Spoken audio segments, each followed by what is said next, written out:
Skip, not so much. We'll revisit your Cowboys a little later in the show, but I'm happy for that entire fan base, the 12s, and for the Seahawks to get Cam Chancellor back. Breaking news also in Cleveland. After Johnny Manziel led the team to victory on Sunday over the Titans, starting for Josh McCown, who was sidelined due to concussion that he suffered in Week 1, there were question marks as to who would start moving forward. Well, McCown has been cleared to play, and this just in, he's going to start on Sunday when the Browns host the Raiders. Skip, what does this mean for Johnny now moving forward? Molly, Stephen A., here's my position. If the current head coach, Mike Pettin, and the current GM, Ray Farmer, and the current quarterback coach, John DeFilippo. Flip. I call him Flip. If they had pushed on draft night to draft Johnny Manziel, which none of them obviously did, right, Johnny would be starting on Sunday because they would be doing everything in their power to prop him up and make him a success in Cleveland, Ohio. But they're going back to Josh McCown because they all fear for their jobs. They're all teetering. This could be the last year of yet another regime in Cleveland, Ohio, this one, the Mike Pettin regime. I'm not a big fan of Mike Pettin as a head football coach. I'm not sure about Ray Farmer. I have no idea how John DeFilippo got this job with no resume, no credentials, first-time offensive coordinator in the National Football League. And I feel sorry for Johnny that he's stuck in this situation. And I'm hoping against hope that somehow he can find his way out of Cleveland and into a fresh start, as albeit somebody's backup quarterback somewhere else. Dallas, Texas, maybe at some point. Who knows? But look, with Johnny Manziel, you either gulp the Kool-Aid or you spit it out. You love him or you despise everything that he is. And I thought it was telling, even though it was an amusing anecdote. I think I read it wherever it was, USA Today. Molly and I talked about it before the show. When Johnny made his very extemporaneous scramble out of the pocket outside of Arakpo, ran to his left, threw across his body. Travis Benjamin hit him right in stride for the second and clinching touchdown in the game last Sunday. DeFilippo said into his headset, very quietly, with no emotion, coaching's overrated. Well, you can laugh at that because sometimes coaching is overrated when it comes to Johnny Manziel. But coaches do not want to be overrated, and these coaches want to maintain control of their offense. And it's hard to control what Johnny does and doesn't do because Johnny's going to do whatever he feels like will work at that moment. Cliff Kingsbury, now the head coach at Texas Tech, used to tell me that when he was the coordinator at A&M, Johnny would come to the sideline, as he's winning a Heisman Trophy, and say, "Coach, I'm sorry, I apologize." And Kingsbury would say, "You never have to apologize for scoring a touchdown." Well, it's the same with these guys, except you do have to apologize to this staff because they don't like you scoring a touchdown even that way. And I look at the skill players, I put quotes around skill players, around Johnny Manziel. It's pathetic. It's the worst in the National Football League. I'm looking at Isaiah Crowell as their leading rusher. He was undrafted. Travis Benjamin's the leading. He's the only threat they have on offense. He was a fourth-round pick. The second, yeah, he has played very well because he can fly. But Andre Hawkins, he was undrafted. Gary Barnidge is a tight end, was a fifth-round pick of Carolina. Are you serious? This is it. This is what you're working with. The offensive line outside of the left tackle, who's very good, is below average. They have a hard time protecting anybody, including Josh McCown or Johnny Manziel. So this is what you're stuck with. It was amazing that Johnny won the game the other day. I know he hit only 9 out of 18 passes, but the 2 big touchdowns. And they were fortunate they were playing against a Marcus Mariota who was flat out overmatched even against Pettin's defense, which had figured out that all he does is pick and pop, dink and dunk. And if you'll take away the first quick read, you'll make him struggle. And they hit him and they knocked him around, and you made the point he got dinged early in the game and he was never the same. But my point is, this is what Johnny is stuck with. So in a way, I'm relieved for him not having to start for this team. But again, if he had a support system around him, an organization that believed in him, he'd be the starting quarterback, and they would be doing everything in their power to to tailor the offense to make him the success that I know he can be in the National Football League. Well, I think a legitimate argument can be made that you are being unfair to the Cleveland Browns organization. But I will say that to you in fairness to you and your football expertise, because what I'm about to point out is something Merrill Hodge told me, as opposed to me knowing it myself. He's the biggest anti-Johnny critic. But he wasn't in this particular instance, he wasn't criticizing Johnny Manziel, because I am aware of that. But I just want to throw this out to you to see what makes sense. He talked about how they didn't require Johnny Manziel to stand in the pocket all afternoon long. There were no two-step, three-step drops or whatever. Now, he ended up throwing some long passes to Travis Benjamin, who had about 3 receptions for 115 yards and 2 touchdowns. We know that.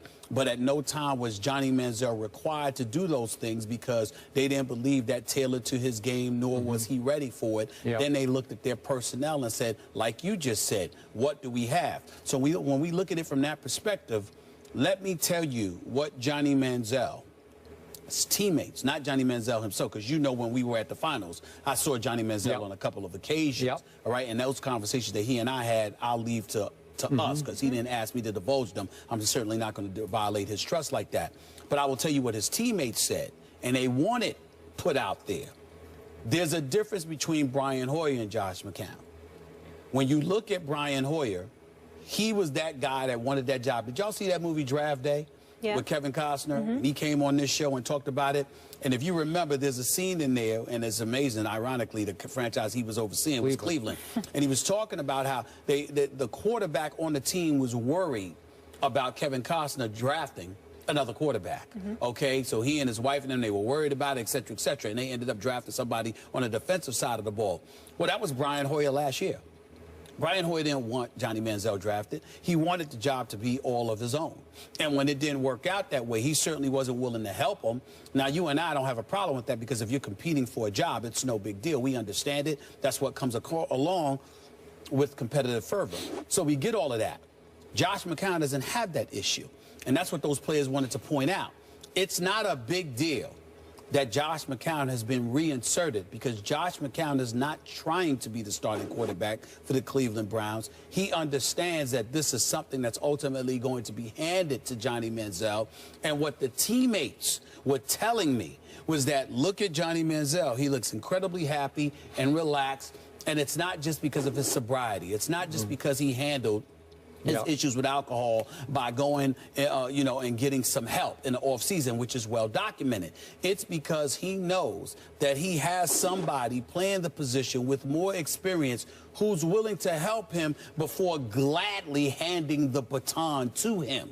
So when you take that into consideration and you combine that with the absence of weapons that he has at his disposal, I don't think there's anything wrong with Cleveland saying, we appreciate the job that you did last week, you know, in 8 for 15 for 172 yards with 2 touchdowns. We appreciate the fact that you didn't throw any interceptions. You didn't turn the ball over. We like all of that stuff.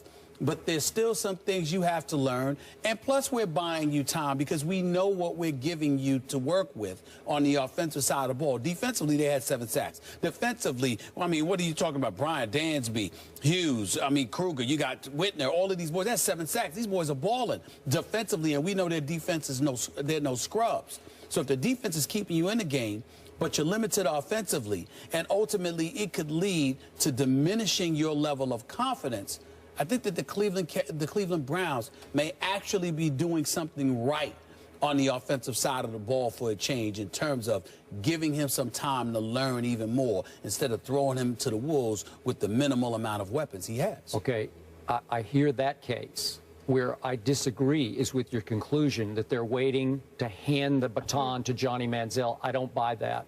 I don't think that Mike Pettin and Ray Farmer want that baton ever handed permanently to Johnny Manziel. They don't believe in Johnny Manziel. Well, you may be right about that, but what I'm saying is I clearly believe that they want him in there instead of McCown eventually. Now, even I'm just talking about for the purposes of this season. Obviously, if you could find somebody in the future that you could go with, I definitely think they would. Listen, Johnny Manziel, miniature, likes to be a wild card, run with the football, sort of acts extemporaneously. You know, he's very impromptu in that regard. You may not want that if you are a head coach. So I certainly agree with Skip that from a long-term perspective, they're not that high on Johnny Manziel. But for the purposes of this season, I don't think they want somebody like Mccown in there all 16 games. If Johnny Manziel develops to the point where they're able to insert him a few weeks into the season and allow him to be the starting quarterback for the team the rest of the way, you have to remember, at the very least, he's box office. At the very least, he's going to come. Even though folks are going to watch football, he's going to fill the seats. You're going to be interested in what he's doing. And if he's not going to hurt you any more than Mccown will, why not take a chance on him for this season? I definitely believe that's the case. Now you've made my final point. The only way Johnny gets back in the lineup for good for the rest of this season is if Patton crumbles under public pressure, because clearly the fans would much rather watch Johnny, even in a losing effort, than Josh McCown in a losing effort. So if they start to lose, which they almost certainly will, then at some point he's going to say, oh, gee, I got to distract the fans from this mess that we're making once again here. Maybe if I give him Johnny, they'll be happy for a little while, and they won't scream and boo us so loudly. So I could see that happening, but long-term, I'm not buying it. Long-term, I'm not buying it either, but I don't think it's just about public pressure. I think that as a coach, you kind of like, if you've got Mccown as your option, you kind of like the thought of Johnny Manziel being out there. And you just pray that he's effective. Yep. You don't want him to kill you, but if he's effective, he's clearly more entertaining to watch. And then when you see how the teammates, you know, galvanize around him, mobilize around him, that's a tribute to Johnny as well. So I think that Patton and those boys would welcome that. The reason why it's hard to root against Mccown is because Mccown, from what I'm told, came in there from day one and was all about helping Johnny Manziel. I'm telling you, everyone there that I spoke to raved about the relationship that Mccown was able to cultivate with Johnny Manziel, because he said, look, I've been here. He's a professional cultivator. That's what he does. No, seriously, he goes stop after stop and he cultivates. He's like, this is what... Well, seriously, he does. I'm totally... Sure, he loves that. But he's a cultivator. He's a good guy. He just sort of blends in. He's a good whatever guy. You guys he's need. not a scrub. No, he's not. He can play a little bit. And more importantly, you got to appreciate, how could you hate on a guy that understands what he is and is willing to accept that to facilitate your growth? And, and by the way, down the stretch in Chicago 2 years ago, boy, he was really good. He's better than Jay Cutler, and you'd say that's not a lot. But last quick point. My only last hope would be that the owner, Haslam, would blow out this coaching staff and maybe the executive office and pick a coach a la what happened with RG3 in Washington, Jay Gruden, pick a coach for Johnny that would drink that Kool-Aid, gulp the Kool-Aid, right?